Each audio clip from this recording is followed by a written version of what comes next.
근데 이제 여기서 그치면은 잘 와닿는 부분이 좀 떨어지니까 이런 관점과 프레임을 가지고 접근한 사례들 이렇게 핫하고 이렇게 유명해질 줄 몰랐습니다. 비즈니스 모델 진짜 깜짝 놀랐던 게 매출 원가가 진짜 낮아요. 제가 이 얘기를 하는 건 처음인 것 같은데 한국형 가치 제일 중요한 거는요.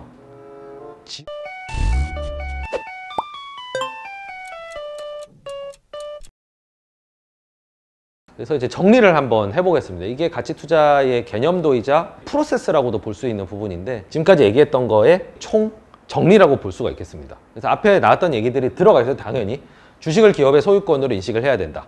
요게 이제 가장 기초 토대가 되는 겁니다. 왜냐하면 그래야 투자 대상에 대해서 분석을 할 마음이 생기기 때문이에요. 동기가 여기서부터 나오는 겁니다.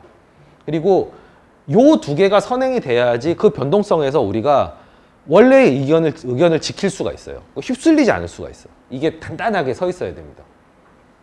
근데 요걸 기반으로 해서 교집합적 사고로 평균 이하의 가격과 평균 이상의 품질을 가진 대상을 찾는 거예요. 요거를 찾아야지만 빠질 때 덜 빠지고 오를 때 더 오를 수가 있는 거예요. 그리고 이제 내 그게 능력 범위 안에 있어야 되겠죠. 내가 이걸 알아볼 수 있어요. 그러니까 이게 평균 이하인지 평균 이상인지를 가늠을 못하겠다 그러면 제껴야죠. 다른 거 찾는 거예요. 그게 능력 범위예요. 뭐 버핏이 능력 범위 지키라고 했는데 공부만 못할 게 뭐가 있어? 내 업종 내가 깨부실 거야 이래갖고 막 강의도 듣고 뭐하고 해서 그 업종을 이해하는 게 그게 능력의 범위가 아니에요. 그거를 더 넘어선 차원이에요. 예를 들면 악재가 나왔는데 이게 악재인지 아닌지 일시적인지 구조적인지 호재가 나왔으면 일시적인지 구조적인지 혹은 이게 평균 이하의 가격인지 평균 이상의 품질인지 이런 것까지를 투자적으로 다 판단할 수 있어야 능력의 범위지 내가 그에 비해 뭐 하는지 아는데 그런 얘기가 아니에요. 나이키 다 안다니까요. 그런 문제가 아니에요. 나이키의 D2C가 나중에 어떤 파장을 몰고 올 거고 지금 어떤 경쟁자가 나이키를 때려 부시러 지금 다가오고 있는지 이런 걸 알아야지 나 나이키 아는데 그래서 투자를 시작하는 게 아니에요.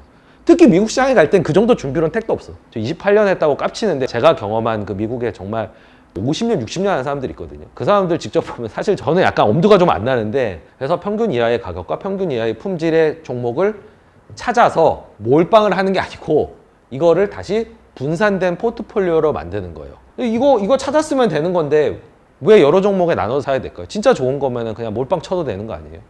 확률이어서. 아, 확률이어서 조금 추상적인데. 시장을 함부로 예측할 수 없어요. 예. 근데 시장 예측은 어차피 안 합니다. 사실 가치 투자자들은. 기업이 망할 수도 있어요. 어느 정도 정답입니다. 망하는 건 좀 극단적이에요. 어떤 일이든 생길 수 있기 때문이에요. 그 기업이 불이 날 수도 있고 갑자기 경영자가 죽을 수도 있고 기술이 급격하게 바뀌어버릴 수도 있고 그걸 현재 시점에서 다 알 수는 없기 때문에 그래요. 또 한 가지 이유가 더 있습니다. 내가 다 분석을 해서 몰랐지만 그 중에 어떤 게 오를지는 모르는 거죠. 아, 정답입니다. 예. 아, 텐션이 좋아서 신나네. 근데 이거 다 했어. 다 해가지고 정말 내가 기가 막힌 종목을 찾았어. 그래서 몰빵을 쳤는데 심지어는 그 아이디어대로 가고 있어. 근데 주가가 안 오르네. 솔직히 한국 시장 포함해 미국 시장 어느 시장이든 다 있을 수 있다고 생각해요. 그게 발굴이 되는 데는 시간이 걸리는 노릇이고요. 뭐 예를 들면 연예계를 생각해 볼까요? 정말 작곡가, 프로듀서, 가수가 열심히 노력했어. 야, 진짜 이 노래 대박. 이 노래 뜰 수밖에 없어. 진짜 막 들려줬는데도 막 정말 이 노래 너무 좋아 뜰 거야 이랬는데 시장에 나가면 여러분들 그 노래 막 다 박수 쳐주면서 맨날 들어요. 새로 나온 노래. 몰라요. 그 노래 어떻게 뜰지. 그게 나중에 뜰 수도 재발견이 될 수도 있고 그래서 역주행이란 말이죠. 역주행. 이게 다 마찬가지예요. 주식이라고 해서 완전히 다 논리적인 세계만 있는 게 아니라고. 베스트를 찾았다고 해서 그게 주가가 베스트로 반영이 된다? 뭐를 노리시고 기대보다 너무 빨리 운이 따라서 될 수도 있고 혹은 내가 생각하지 못한 시점에서 늦게 뜰 수도 있는 거예요. 그런데 문제는 우리가 이제 조바심이 있기 때문에 그 전에 팔아버릴 수도 있고 오르기 전에 딱 그 시점 마치 이 가수가 내일 뜨는데 오늘 계약을 해지하는 도저히 견딜 수가 없어 이런 경우들도 있을 수 있고 그리고 이게 적당히 그 사이에 뭔가가 올라줘야지 사실 재미도 있고 견딜 수가 있어. 너무 한 놈만 보고 이렇게 가잖아요. 그러면 너무 답답하기도 하고 이제 원망의 대상이 막 계속 늘어나. 뭐 여기 한국 시장부터 해가지고 이 종목 저희처럼 많이 갖고 있어서 막 너 때문에 안 오르는 것 같고 뭐 이런 이제 실제로 제 댓글로 그렇게 다니시는 분 되게 많아요. 그렇게 되는 거는 사실 평정심을 유지해야 되고 심리적 우위를 확보해야 되는 가치 투자자의 역할에서 보면은 좀 바람직하지 않은 것 같아요. 적당한 분산을 해놓고 대신 아무거나 분산을 하면 안 되고요. 아까 얘기한 확률적인 덜 빠지고 더 많이 오를 수 있는 확률이 높은 걸로 구성을 하다 보면 어떤 거는 좀 더 우리보다 많이 오르고 어떤 거는 좀 뒤늦게 오르기도 하고 어떤 거 그냥 안 오르기도 하는데 그래도 오른 게 있어서 전체적으로는 벌었고 근데 가장 중요한 건 크게 빠지는 게 없어야 돼요. 제가 여기서 벌어가지고 여기 퍼주다 보면은 주식도 재미가 없고 전체적으로 이익이 안 나거든요. 그래도 웬만큼 기본 이상을 갖춘 이렇게 골라서 하면은 그래도 확률적으로는 벌 가능성이 높다. 이게 결국은 저의 전체적인 투자를 바라보는 구조기도 하고요. 이거를 알려드리려고 하다 보니까 그냥 이 내용이 다 책의 하나의 장이에요. 예를 들면 1장 가치 투자의 세계관은 이 내용이고요. 주식을 기업의 소유권으로 인식한다. 그리고 철저한 분석은 종목 분석이라는 챕터가 있거든요. 이거는 종목 발굴이에요. 이거는 포트폴리오의 구축과 관리가 있거든요. 그러니까 그냥 이거를 하는 과정 자체가 그냥 다 책으로 제가 옮겨 놓은 거고 상세하게 서술을 했을 뿐입니다. 이걸 반복해서 계속 잘할 수 있다면은 가치 투자로 돈을 벌 수 있다.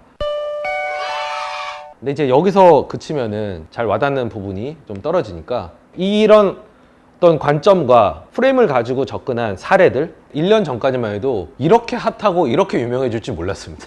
간단한 퀴즈. 삼양식품은 역시 불닭볶음면인데 불닭볶음면 몇 년도에 나온 제품일까요? 2000년, 2018년, 2014년, 2017년 대충 이쪽이 맞는데 2012년이에요. 그러니까 생각보다 오래된 제품이에요. 나오고 그렇게 오래 지나지 않아서 챌린지 타면서 이틀 쳤거든요. 근데 지금 다시 이제 회자가 된 작년 뭐 올해 나와가지고 뻑 터진 걸로 이렇게 생각하시던데 사실 그렇지 않았고 사실상 정보 우위라고 하는 거는 크게 없었다는 거예요. 분석 우위가 중요한 케이스였습니다. 저희가 본 삼양식품의 평균 이상의 품질. 첫 번째는 저는 이제 반복 소비되는 제품을 좋아하거든요. 제 사업도 그렇지가 않은데 남의 사업 투자하면서 내년에 뭐 먹고 살지 걱정하고 내년에 내후년에 뭐 먹고 살지 걱정하고 저는 사실 그런 사업 안 좋아하고요. 기본은 깔아주는 사업을 좋아해요. 그래서 사실 음식료 같은 걸 좋아하는 거거든요. 불닭볶음면 한 번 먹고 다시는 안 먹는 게 아니라 좀 반복해서 소비되는 그 면이 좋았고요. 그리고 두 번째 그 평균 이상의 품질이라고 하는 건 꼭 비즈니스 모델적인 측면뿐만이 아니라 진짜로 이 기업 가치가 올라갈 수 있는 가능성, 올라갈 수 있는 요소 이게 결국에는 품질이에요. 성장이라고 하는 게 별도가 아니라고. 우리가 기업 가치를 얘기하면 수익 가치, 자산 가치, 성장 가치를 얘기를 하잖아요. 성장 가치가 있는 거. 근데 가치 투자들은 성장을 막 있는데도 못 본 척하고 뭐 안 좋아하고 약간 이렇게 생각하시는데 반드시 체크리스트에 들어갑니다. 성장을 할 수가 있는가? 기업 가치가 제고가 될 수가 있는가? 다만 어떤 부분에 차이가 있냐면 제가 이 케이스 지역 확장이라는 키워드로 소개드리는 거잖아요. 그 다음은 제품 확장이거든요. 제가 이걸 자꾸 강조드리는 이유가 성장 이러면 대부분의 투자하시는 분들은 산업이 성장해야 그 속한 기업이 성장할 수 있다고 생각해요. 그래서 계속 핫한 산업만 쫓아다녀요. 핫한 산업대로 함정이 있어요. 근데 성장의 요소는 생각보다 다양하다는 걸 얘기를 드리고 싶어서 제가 일부러 지역 확장, 제품 확장 이런 걸 설명을 드리는 거예요. 한국에서만 팔던 거를 중국에서도 팔고 일본에서도 팔고 미국에서도 팔고 유럽에서도 파는데 그게 심지어는 온라인에서만 팔리는 어떤 유행템 정도가 아니라 전통적인 유통망들 우리로 치면은 뭐 네이버 스마트 스토어에서 팔리던 제품이었는데 원래는 그게 이제 쿠팡, 뭐 이마트, 홈플러스, 슈퍼 이런 데서 이제 살 수 있는 그런 단계로 이제 접어들었다는 거. 그 부분을 많이들 그때는 모르고 계셨었어요. 그냥 돌박볶음면은 유행이 한번 좀 지나갔는데 생각보단 그냥 유지를 잘 하고 있네 정도였던 것 같아요. 그리고 또 하나는 이게 경영진 뭐에 대한 고찰을 저희가 좀 하는데 생각보다는 사업을 잘한다는 느낌이 있었어요. 해외 시장을 개척하거나 이 유행이 운으로 올 수는 있는데 운이 온다고 해서 다 오래 가는 거 아니야. 꼬꼬몬 같은 거는 운을 못 살린 케이스고 이걸 잘 이어가는 게 여기 뭔가 분명히 누가 있다. 여기 브랜딩을 하거나 이런 걸 봤을 때는 그것도 이제 좋은 품질을 봤습니다. 그럼 평균 이하의 가격은 일단 직관적으로는 당시에 PR이 한 8배 정도 됐었거든요. 타 음식료 업체, 특히 해외 비중이 높은 거 대비해서 평균보다 좀 낮다라고 생각을 했어요. 근데 왜 이렇게 좀 저평가가 돼 있을까 생각해 봤을 때는 원툴이다. 불닭 안 되면 어쩔 거야. 뭐 이런 게 있었고요. 그리고 당시에 좀 뭐 배터리나 이런 거를 사는 분위기가 좀 팽배해서 음식료 자체를 좀 안 보던. 그리고 이제 경영진이 예전에 그 횡령 배임을 한 사건이 있어가지고 되게 좀 안 좋은 경영진으로 이미지가 좀 박혀 있고 며느리를 바지로 내세워서 뒤에서 약간 좀 이런 심지어는 이제 얘기도 들었었거든요. 사실 저희 고객분들 중에서도 좀 이런 거에 클레임을 제기하시는 분도 있었어요. 그래서 이제 그런 사유들로 인해서 좀 저평가가 됐다고 생각했는데 확률론적 사고로 봤을 땐 좋은 면과 나쁜 면으로 봤을 때는 좋은 면이 훨씬 크고 이 좋은 면이 숫자로 나오면 사실 뒤에 부분들은 좀 많이 상쇄가 될 수 있다고 생각을 했어요. 경영을 잘하나 못하냐, 불닭이 계속 갈 거냐 말 거냐 하는 결국에는 실증을 하면 되는 문제다. 근데 뭐 배터리로 갔던 돈이 여기로 온다면 그런 것까지는 생각을 못했습니다만은 숫자의 힘을 믿는 사람들이기 때문에 숫자가 나오면은 극복이 되고 그리고 여기서 횡보를 하고 있었거든요. 뭐 PR 8배 수준에서. 그래서 뭐 빠져봐야 얼마나 빠지겠느냐고 생각을 했는데 정말 놀라운 건 더 빠졌어요. 지금 이제 너무 많이 올라가지고 사실 이게 크게 안 보이지만 바닥이라고 생각하고 샀는데 더 빠지더라고 거기서. 저희는 더 샀지만 거기서. 그리고 또 하나의 교훈은 절대로 여러분들이 산 주식이 다음 날부터 오르지 않습니다. 가격 선택을 선택한 투자자들이라면 이거 감수하셔야 돼요. 내일 당장 오르는 거 하려면은 시점 선택하셔야 돼요. 그러면 저 같은 사람은 왜 이걸 28년 동안 가격 선택이라는 이 지리한 게임을 하고 있느냐? 이 짜릿한 맛을 못 잊기 때문이에요. 한번 싼 종목이 올라가잖아요. 그러면 퍽 올라가는데 놀라운 건 쌌기 때문에 올라도 부담이 별로 없어요. 8배가 뭐 한 12배 정도가 되거나 혹은 실적이 올라서 8배가 그냥 8배로 고정되는, 그럼 계속 갖고 갈 수 있거든요. 근데 비싼 걸 사면 좀 올라가면 아무 부담이 좀 따라요. 이게 매도 버튼 손이 좀 나가거든요. 그래서 이거 편하게 이렇게 갖고 있을 수 있는, 오해가 해소가 한번 되고 올라가고 또 의구심의 벽을 타다가 또 해소되면서 올라가고, 이제 이런 궤적을 그리는데 여기에 고통을 이런 걸로 잊는다. 감당해야 될 거와 기쁨을 누리는 요소. 그러니까 저 한 그래프에서 다 나타나지는 겁니다. 가급적이면 좀 최신 사례로 제가 준비하려고 했는데 조금 오래된 사례로는 무학이라는, 지금은 이제 좀 그렇게 뭐 좋은 회사라고는 할 수 없지만 그때 당시에 무학도 굉장히 저평가 상태였었거든요. 되게 비슷해요. 주가율이 되게 비슷한데 원래 무학은 경남에 국한된 소주 회사였거든요. 우리나라는 특이하게 지방 소주 회사들 있잖아요. 경남에서만 팔던 거를 좋은데이라는 제품을 만들어서 부산을 점령을 한 거예요. 그러면서 지역이 넓어졌거든요. 파는 지역이. 이 회사 달라진 게 아무것도, 무슨 최첨단 사업을 하는 것도 아니고 그냥 원래 소주 회사인데 단지 판매처를 넓힌 거예요. 그렇게 지역 확장을 해서 주가가 당시 한 5배 올랐거든요. 그걸 통해 말씀드리고 싶은 거는 이 케이스는 그냥 한국을 벗어난 K라면의 사례라고 하면은 국내 한정이더라도 이런 식으로 지역 확장이 나서 성장이 나오는 케이스들도 있다는 겁니다. 조금 넓게 보시라는 거예요. 성장의 요인들을. 다음 사례는 말씀드린 바와 같이 제품 확장인데요. 혹시 리쥬란 맞아보신 분 있나요? 맞은 분은 보셨어요? 만족도가 어떠시던가요? 좋아하시던가요? 동료분이었는데 예. 맞고 오겠다고 하시고 나서 예. 주시라고 하더니 계속 반짝반짝하시더라고요. 효과를. 네. 예. 그분이 혹시 이 제품의 단점 같은 거 얘기 안 하시던가요? 이 자국이 막 많이 나는. 그렇죠. 맞고 나서 이렇게 좀 네. 환공포증 있는 분들은 네. 보면은 겁나거든요. 이 리쥬란을 만드는 파마리서치에 대해서 얘기를 드리려고 하는데 이 제품의 가장 큰 단점, 엄청 아프다는 거예요. 맞을 때. 진짜 생각해 보시면 이게 저도 어느 순간 그 생각이 들더라고요. 얼굴에 놓는 주사를 한두 방도 아니고, 이게 한 방 놓는 게 아니고요. 이렇게 촘촘하게 놓거든요.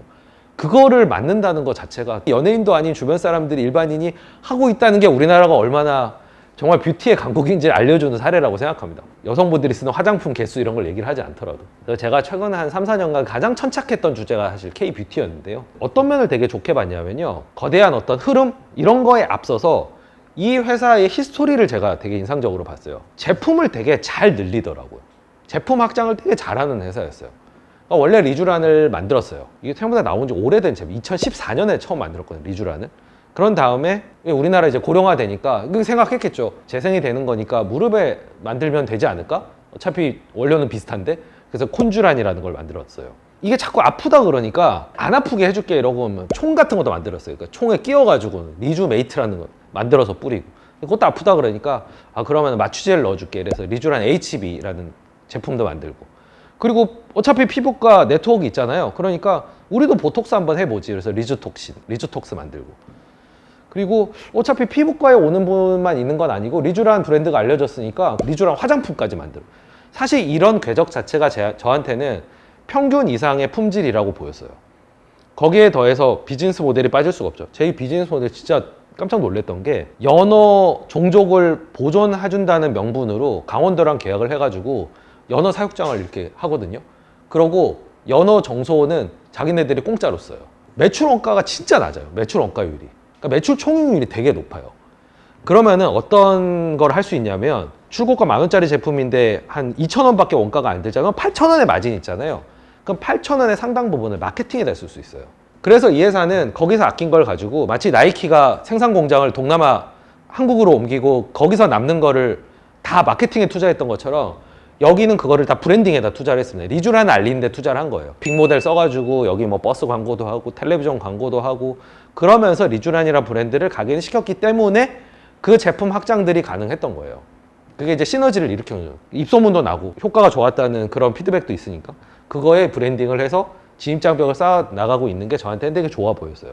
근데 평균 이하의 가격이었느냐? 다소 애매하긴 했어요. 한 12배 정도였거든요. 저희가 투자를 할 때, 2021년도에. 그런데 이 회사의 비즈니스 모델이나 앞으로 나오게 될 제품, 내지는 이 제품의 독특성, 이런 걸 봤을 때는 경쟁사 대비해서, 그때도 뭐 이미 레이저 기기 같은 것들은 밸류에이션이 높은 상태였었거든요. 그거 대비해서 평균 이하라고 봤었고, 왜 이 회사를 이렇게 저평가를 시킬까라고 봤을 때는 일단 내수 한정이라는 게 되게 컸어요. 왜냐면 이게 주사제기 때문에 수출이 쉽지가 않아요. 정말 오래 걸리거든요. 승인을 받으려면은. 당분간 내수에서 벗어나기는 좀 힘들 거다라는 우려가 있었고, 그리고 이 회사 제품이 얼마만큼 팔릴지를 다시 장담할 수가 없었어요. 두 가지 이유였는데, 하나는 코로나 상황이었거든요. 과연 코로나 때 사람들이 병원 안 가는데 이거 맞으러 피부과를 갈까라는 의구심이 진짜로 있었고요, 당시에. 지금 생각해보면 사실 어쩌당도 안 한 얘기였지만 오히려 마스크 쓰고 다니까 그때 피부 더 많이 다녔었거든요. 그 다음에 이게 유일한 거의 제품이어가지고 시장 규모를 측정하기가 되게 어려웠었어요. 처음 이제 나오는 제품이다 보니까. 그리고 이게 히트를 치다 보니까 굉장히 경쟁도 좀 있었고, 엑소점이라든지 이런 것들이 계속 나오고 있었거든요. 그래서 이때쯤에 품질을 보고 투자를 했는데, 역시나 이것도 마찬가지로 바로 올라가졌어요. 올라간 듯 하더니 또 떨어지고, 2022년 또 시장 안 좋았잖아요. 또 빠지고 이러다가 여기서부터 솟구치기 시작을 했는데, 이거는 그렇게 해석이 됩니다. 숫자 자체는 제품 확장 때문이었어요. 리쥬란 팔리고 뭐 이게 사실 다 화장품 팔리고 이게 숫자였는데, 여기서 멀티플, 그러니까 PER이 갑자기 확 올라갔거든요. 그거는 전혀 기대하지 않았던 지역 확장이 나왔기 때문이었어요. 갑자기 막 태국에서 오다가 들어오고 해외에서 리쥬란이 팔리는 걸 보여주니까 전혀 기대 안 했거든요. 전혀 기대 안 하던 사건이 일어나니까 훨씬 더 급하게 반영을 해준 거죠. 거기까지 숫자는 꼬박꼬박 올라오고 있었고, 거기 멀티플이 튀니까 순식간에 그냥 15만 원까지 올라가게 된 겁니다. 또 하나의 교훈은, 기대를 하지 않은 사건이 일어날수록 주가의 반응은 훨씬 크다. 이게 주식시장에서 배신감을 느끼는 분들의 대표적인 논리인데, 왜 호재가 나는데 안 올라가는 거예요? 이게 이제 국장 때문이라 그러는데, 미국도 비슷해요. 다들 예상하고 있는 거 나오고 가이던스 기대만 못하면은 거기만 20% 30%씩 빠져요. 경험을 한국에서만 해보셨으니까 모르시는 거지. 기대감이 낮을수록 이슈의 파괴력은 더 크다. 근데 그거를 미리 알기란 쉽지는 않다. 그래서 저평가 종목을 쭉 흩어놓으면은 그 중에서 그런 일이 생기는 게 한두 개 나타나주면은 나머지 수익률을 벌충하고 남는다. 뭐 이런 식으로 이제 생각이 연결이 되는 게 이제 그런 이유에서입니다. 그리고 저평가됐을 때 사면은 좋은 게 이익의 성장으로도 올라가지만, 저평가가 해소가 되면서 2중으로 올라가요. 2단 점프라고 부르는데, 1단 점프는 저평가가 오해가 해소되면서 이거 내수 한정이 아니네? 그리고 생각보다 화장품도 잘 팔리네? 그냥 다른 애보다 더 못 받을 이유가 없겠는데? 라고 하면서 한번 올라가고, 거기에 이런 이슈가 생기면서 한 번 더 올라가고, 이러면은 진짜 거기서 4배짜리 이런 것들이 이제 나오는 거거든요. 그러니까 저평가된 거는 리스크의 문제도 있지만, 실제로 아까 공식 보셨잖아요. 매도가 빼기 매수가. 높은 가격의 매도만 생각하시는데, 매수가를 낮춰도 전체 파이가 올라가는 거예요. 이 스프레드가 올라가는 거라고. 그걸 경험해 보면 이제 저평가된 종목을 찾게 되어 있어요. 그것도 체화되는 게 되게 중요해요. 혹시 이분 누군지 아시나요? 아시는구나. 2012년도에 이분 아는 분 있었을까요? 그때 당시에 메리츠증권 CFO 하시다가 이제 사장님 하시는 분인데, 무명의 경영인이었습니다, 당시에는. 근데 저희가 2012년도에 이분을 만나고 그때서부터 쭉 장기 투자를 했는데, 중간에 판 적이 거의 없어요. 그대로 계속 따라오고 있는 상황이거든요. 이런 게 있어야 사실은 전체적인 성적이 올라가고, 저희가 좋아하는 유형 중에 하나가 이제 탁월한 경영자를 찾는 건데요. 주식이라고 하는 건 우리가 회사를 인수하는 게 아니잖아요, 통으로. 자동차와 운전자를 한꺼번에 사는 개념이라고요. 그러니까 운전자를 잘못 만나면 차 아무리 좋아도 막 이상한 데 가 있고 이렇게 되는 거예요. 사고 나고. 그래서 운전자를 잘 만나면 편하게 갈 수 있는 겁니다. 좋은 경영자를 만나면 이건 거의 치트키 같이 진짜 장기 보유가 가능해요. 왜냐하면 나 대신 알아서 다 해주거든요. 장애물이 나타나면 없애주고, 기회가 나타나면 잡고, 환경이 안 좋을 땐 숙이고 있다가 또 다시 기회가 오면 다시 치고 나고, 이걸 알아서 다 오토매틱 해주기 때문에 이런 게 대부분은 장기 보유가 가능한 거예요. 예컨대 버크셔 장기주주들 되게 많잖아요. 주총에 오시는 분들. 그분들 중에 보험 회계 아시는 분이 몇 분이나 계실까요? 재보험 회계에 대해서. 버크셔는요, 재보험 회계를 알아야 돼요. 재보험 회사잖아. 그리고 그 밑에 있는 수많은 그 회사를 다 아나? 철저한 분석을 통해서 그레임이 얘기하신 것처럼. 그분들이 뭐 믿고 장기 투자했겠어요? 포핏을 보고 장기 투자를 하는 거예요. 그만큼 이게 치트키예요. 딴 거 다 필요 없고 이거 하나만 딱 제대로잖아요. 그러면 장기 투자 가능해요. 근데 문제는 이런 분들이 굉장히 소수라는 거. 그리고 찾기가 매우 알아보기가 되게 어렵다는 거. 사람을 제대로 알아볼 수 있다고 하면은 이혼이라는 단어 자체가 세상에서 사라져야 되겠죠. 그 중체대한 부분에서도 제대로 선택이 안 되는 기업의 경영자를 판단한다니 쉬운 일은 아니죠. 근데 우연이든 실력이든 어찌됐든 간에 내 옆에 있는 내가 잘 아는 사람이든 어쨌든 간에 알아볼 수 있다면은 궁극의 비기라고 할 수가 있겠습니다. 저희는 어떻게 김영범 부회장님을 2012년도에 만나서 감명을 받았냐면 경영자로서 갖춰야 될 자질들이 되게 많이 보였어요. 일단 그 업에 대한 이해도가 되게 높았고요. 금융업에 대한 이해도도 높았고, 그러면서도 어떤 금융업 관행을 따라간다기보다는 좀 혁신적인 시도를 했었어요. 증권이든 화재든 혁신성이 있으니까 선두주자를 좀 따라잡을 수 있겠다는 생각이 들었었고, 거기에 놀라운 학습 능력, 정말 많이 배우고 그거를 또 실행을 빠르게 하고, 그리고 결정적으로 주주를 대하는 태도, 우리가 정말 좀 부러워하는 그런 미국 경영자들처럼 주주를 대하는 마인드를 가진 사람이 있구나. 그게 되게 인상적이었는데, 결국에는 그 모든 부분들이 시간은 걸렸지만 하나하나 기업 가치에 반영이 되면서 이제 이런 주가 궤적을 그리게 된 거죠. 그래서 궁극적으로는 탁월한 경영자를 찾는 거, 제 인생에서 정말 이런 분들 한 4-5명만 만나면 좋겠다. 그러면 거의 진짜 게임이 끝나고 저는 레전드로 남을 수 있다고 생각을 하는 거거든요. 제 얘기를 하는 건 처음인 것 같은데, 한국형 가치 제일 중요한 거는요, 지뢰 탐지기를 갖는 거예요. 우리나라 좀 슬픈 얘기지만 지뢰를 피할 수 있어야 돼요. 기업 가치를 파괴하는 경영자들이에요. 오너들. 이거 몇 개 잘못 걸리면 뭐 수익도 마이너스지만 정말 큰 회의감이 들거든요. 나쁜 경영자들을 필터링 하기만 해도, 솎아내기만 해도 성적을 유지를 할 수가 있습니다. 그러니까 소극적으로 봤을 때는 나쁜 경영자를 걸러내기, 궁극적으로는 이런 김영범 부회장님 같은 좋은 경영자를 찾아내기. 자, 마지막으로는 대표적으로 저희 회사의 딥밸류, 저평가 종목을 잘 사는, 상징하는 인물이 이제 김민욱 대표인데, 김민욱 대표는 싼 종목에 대한 아이디어가 너무너무 많아. 그래서 해외 투자를 안 합니다. 우리나라에 싼 종목 너무 많기 때문에 한국 밖을 나갈 필요가 없어. 그리고 저한테 이 아이디어를 많이 전달을 해줘요. 근데 저는 아시다시피 하이 퀄리티 컴퍼니를 좋아하는, 그래서 대부분은 걸러요. 근데 얘기하는 거 몇 개 중에, 아이디어 중에 야, 이거 진짜 싸도 너무 싸다, 이거 외면하기에 너무 싸다라고 하는 게 한두 개씩 있어요. 그거는 저도 삽니다. 대표적인 게 아세아였어요. 아세아는 2021년 8월에 저희가 처음으로 지분 공시를 했는데, 이때 당시에 시가총액이 2,800억이었거든요. 근데 이게 지주회사예요. 자회사가 2개가 있는데, 하나가 아세아시멘트, 하나가 아세아제지. 둘 다 상장회사니까 이거를 지분율로 곱해서 합친 지분 가치가 4,800억이었어, 그때. 근데 4,800억이 되게 낙관적으로 계산된 걸 수도 있잖아요. 근데 그렇지 않았어. 이게 아세아제지는 골판지에서, 아세아시멘트는 시멘트 업계에서 나름 공고한 위치를 갖고 있는 회사인데 PER이 5배였어요. 다만 아세아가 그냥 더 쌌던 거지. 저평가된 가격으로 계산을 한 시장에서 인정해줄 가치가 4,800억. 그리고 여기 이게 역삼역에 있는 아세아시멘트 사옥인데, 이게 당시에 저희가 추정하기로는 가치가 한 3,000억? 다들 좋아하시는 강남 한복판에 있는 건물이고요.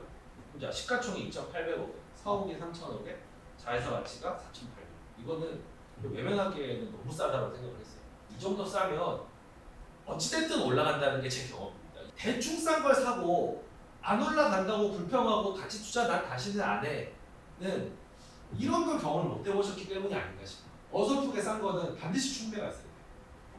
너무 싼 거는 그 자체로 웬만큼은 올라가요. 대표적인 디스카운트 요소는 지주회사라는 거죠. 왜냐하면 아시아시멘트도 있고 제주도에 있는 굳이 이걸 사라고 하는 거예요. 지주로서의 가치가 있어야 됐었고, 두 번째는 자본 배치가 좋지 않아요. 앞에 메리츠랑 완전 반대의 케이스인 거죠. 자본 배치가 좋지 않아요. 이 두 부분을 해소를 해야 돼서 회사에다가 계속 제안을 했습니다. 그 제안을 하니까 2022년도에 그래도 자사주를 매입을 했어요. 그러고는 2023년부터는 자사주 매입을 넘어서 자사주 소각도 하고, 그리고 장기적인 배당 정책도 내고, 그러면서 그것들이 꾸준하게 이어지다 보니까 이것도 역시나 싸워서부터 바로 오르진 않습니다. 이렇게 기다가 인정을 받으면서 거기서부터 이렇게 올라가서 해소가 됐지만, 정말 놀라운 건 얼마나 쌌던지, 그리고 이 건물의 가치는 그 사이에 올랐을까 떨어졌을까, 좀 올랐을 것 같긴 한데, 너무 싸게 사면요, 웬만큼 싸게 사서 팔아도 저가매수 고가매도 성공. 그리고 뭔가 일이 운이 따라서 더 각도가 높아지면 그거는 더욱 성공. 이렇게 되는 거예요. 가치 투자 안에서도 이러이러한 방법을 쓰지만, 야, 이 정도 싼 거는 결국에는 오르더라, 뭐 이런 것도 한번 참고해 보시면 좋겠다 해서. 혹시 이분 누군지 아시는 이분? 아, 써지.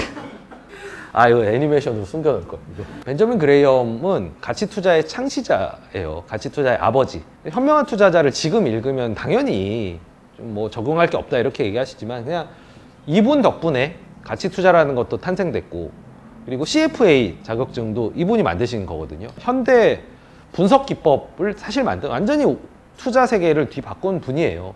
근데 이분은 너무 천재여가지고 5개 국어 이렇게 하고 20대 후반에 대학 졸업했는데 학교에서 막 세계 학과에서 교수로 오라고 해줄 정도 너무 천재여서 이분은 주식을 좀 취미 삼아 하고 연극 극본도 쓰고 막 이렇게 되게 다양한 삶을 살았던 분인데 다행히 이제 이분 제자가 주식에 미친 사람이 한 명 있어가지고 주식만 가지고 막 전 세계 1위 부자 되고 이러면서 이분의 위상이 더 올라간 건 사실이죠.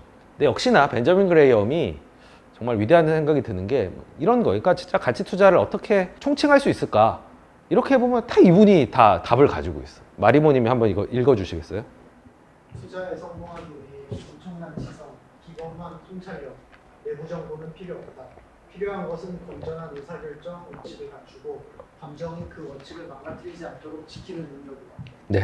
제가 지금까지 알려드렸던 모든 내용이 사실 이 건전한 의사결정 원칙을 갖추는 데 초점이 맞춰져 있었습니다. 이걸 이제 설명을 드린 거고 그리고 감정은 탐욕과 공포라고 생각하시면 돼요. 결국 탐욕과 공포가 이 앞에 아무리 노력을 했던 거를 다 망칠 수 있다는 얘기를 하는 거예요. 거기에 휩싸이면은 머리가 완전히 마비가 되거든요.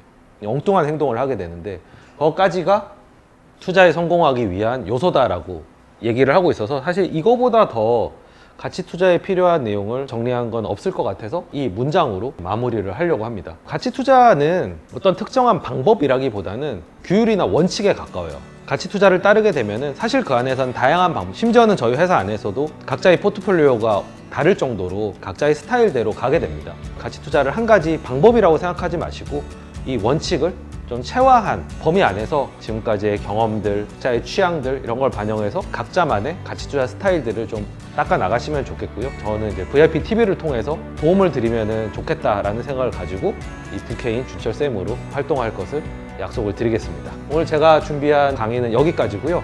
지금부터는 궁금한 내용을